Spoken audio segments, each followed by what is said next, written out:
Макарон жасап жалықсаңыз, арасына жұмыртқа қосып ерекше етіп жасайтын тефтели тағамын міндетті түрде жасап көріңіздер. Сізге жасап беру керек адамға міндетті түрде осы видеоны жіберіңіз.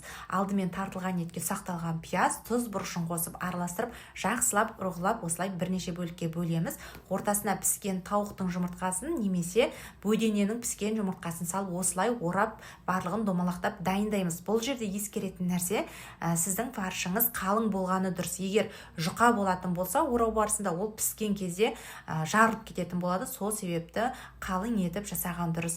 Пиязды және сәбізді қуырып, үстінен томат немесе қызанақты осылай езіп қосамыз.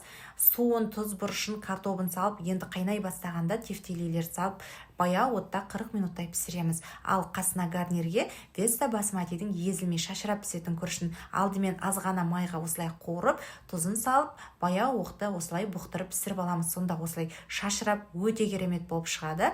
Дәл осылай күрішіміздің үстіне тефтелилерімізді салып, өте әдемі етіп ұсынсаңыздар болады, және ортасынан бөліп қойсаңыздар да болады. Бұл тағаммен енді керемет үйлесетін байчи классикалық түйіршіктелген, ешқандай құрамында бояғыштар жоқ. Шаймен бірге іштік. Сіздерге ас болсын, міндетті түрде жасап көріңіздер.